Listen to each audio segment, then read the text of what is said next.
Hi, I'm Greg Thomas, and welcome to In Good Company, where we discuss the most important issues facing your business with some of the smartest minds in the business.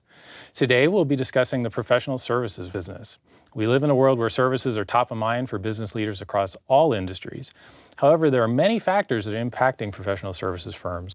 With me here today is Steve Bandrowczak, COO and CIO at Alight Solutions, to help us understand how the professional services business is evolving and what firms need to do to stay ahead in a changing world. Steve, welcome. Great, thank you very much. Glad you're here. So tell us a little bit about yourself, your background, and kind of how you came to be at Alight. Yeah, great, Greg. So been a CIO or a C-level executive for 25 plus years.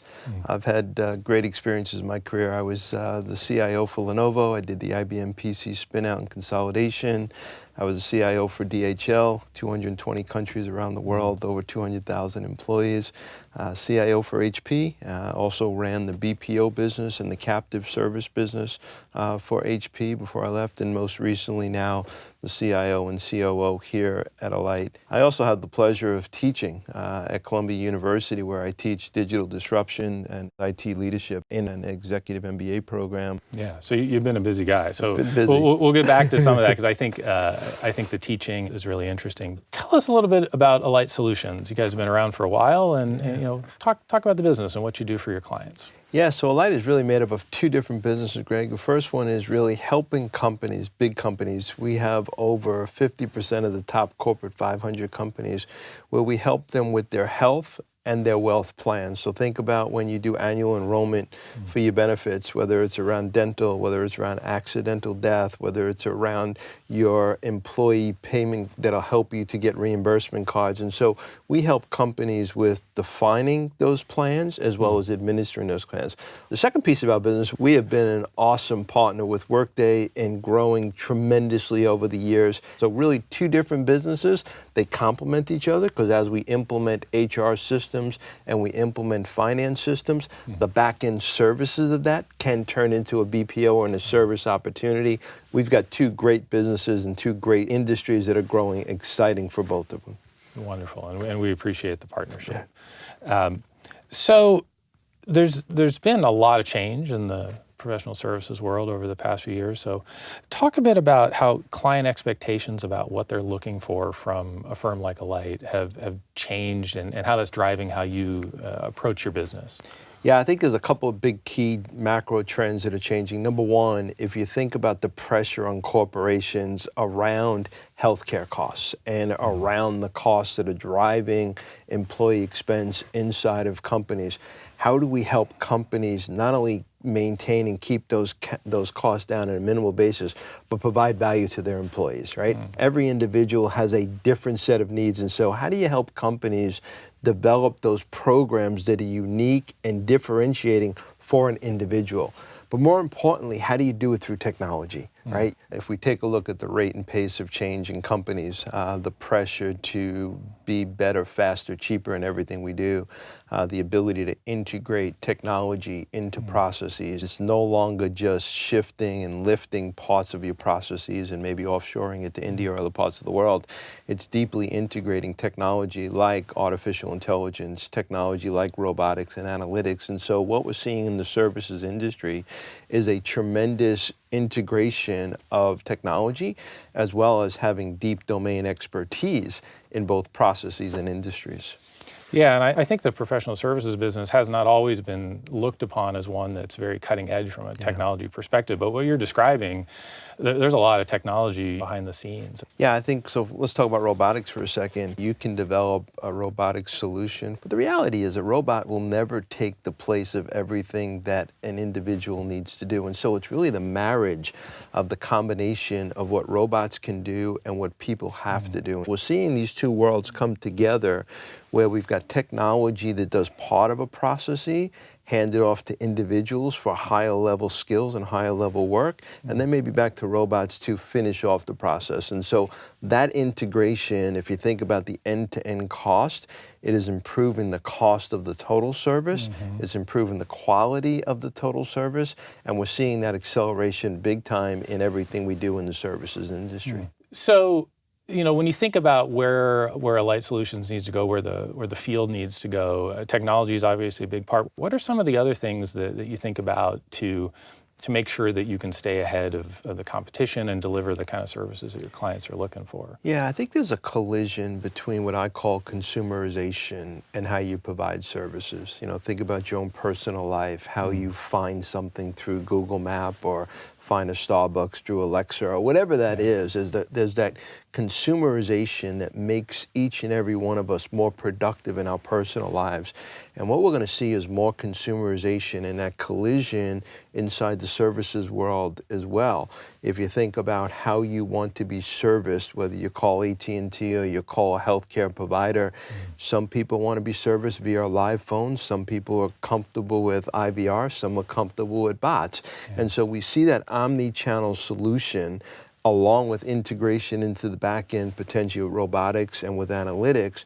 We're seeing a heavy configuration of technology solutions to go delight customers. And the idea is, how do we anticipate questions before they're even asked in the services industry? And so we really have to start thinking about predictive analytics along with omni-channel solutions to provide services. The back-end services will be the same. It'll be a receivable, payroll check, whatever it's going to be. But it's really that front end, anticipating the question long before it's asked and making sure that you can entangle using that consumer experience. So in the face of all of that, what are the levers that you pull to drive profitability for your own business and make sure that you can be around 5-7 years down the road to keep servicing those customers?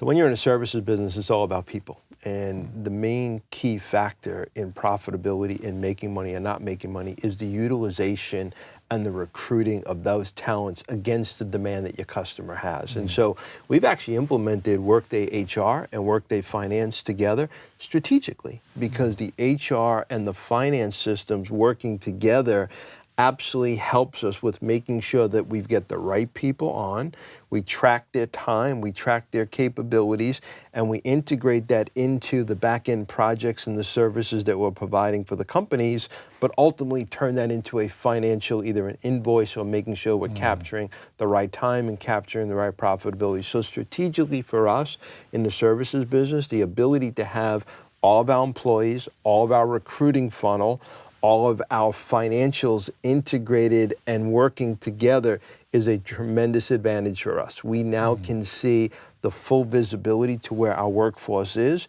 how we're utilizing the workforce, the utilization rate of our workforce, the time to hire to productivity is a very important metric. Retention and turnover, very important metric in our service world. And so the combination of both an HR platform and a finance platform, both being together, drives tremendous value for us.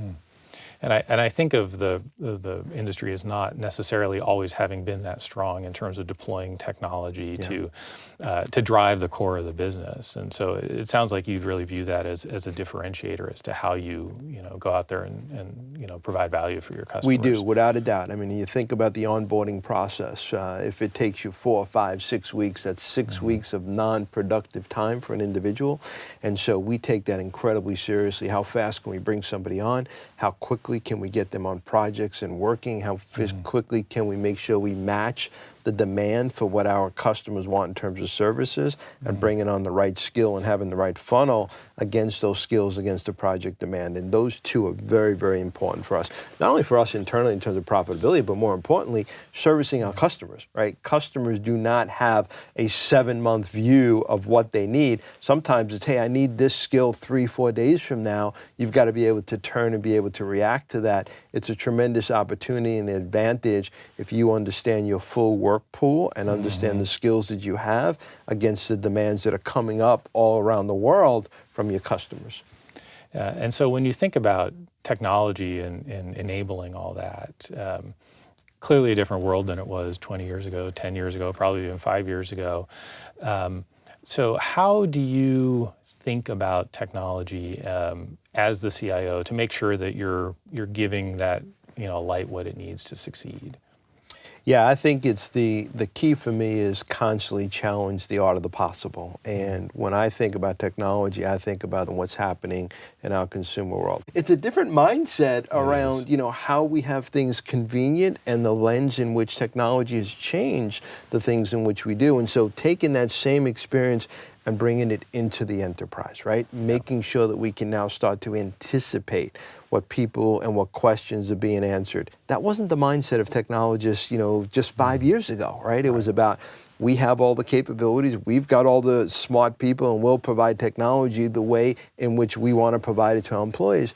The reality is the employees and their mindset around what good experience looks like is changing dramatically each and every day. Yeah, I would even think at some point that's that could be a decision to join or not join a company as an employee, right? You want that experience that mirrors your personal life, and from a customer basis, I would think it's the same.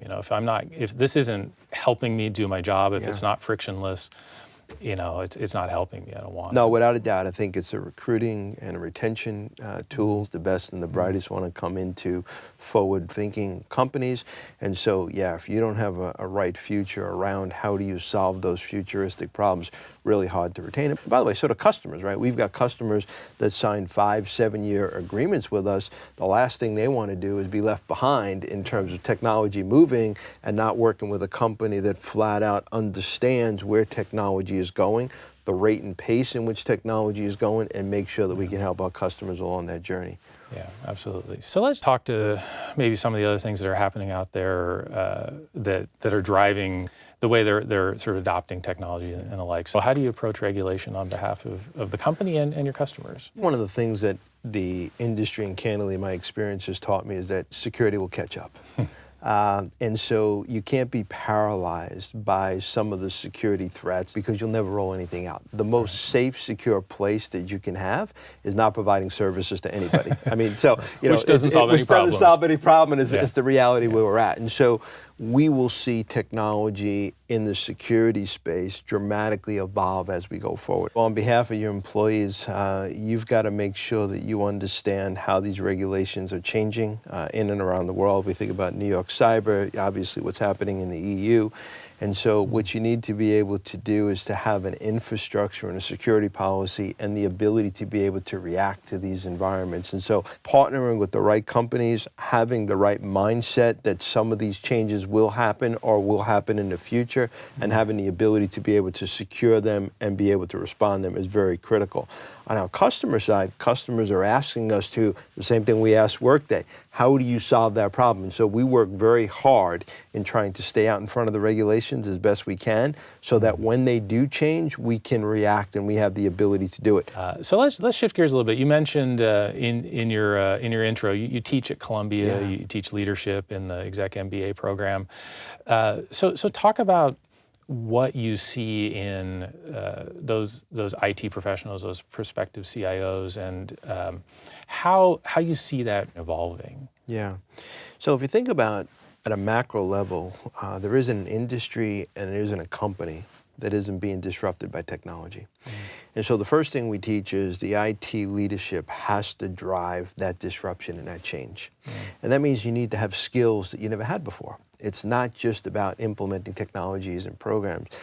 You've got to have the political skills to be able to navigate through the company. You got to have the vision skills to be able to share with the company in business terms what the change is going to look like.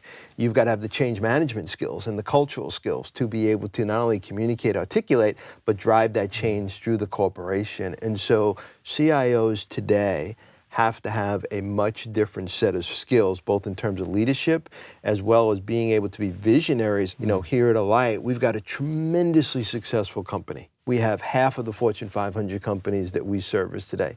We know tomorrow, though, we have to drive change in our industry with our customers and with our employees. And it's really hard to change and drive that disruption when you're successful. So when I teach, okay, how do you drive that change? How do you have the language of a CEO? How do you have the language of a CFO? How do you have that vision around consumerization and digital disruption that's going to come the way? Yeah, that's right. And it's about, I think, embracing that disruption that you talked about. Right. If I'm not going to do that to myself, certainly there's going to be a competitor out there that's willing to come and take my business. No question about it. Thank you so much, Steve. Appreciate you coming in today. Thank you, Greg. We've been talking about the changing professional services business and how technology can help. Thanks for watching another episode of In Good Company.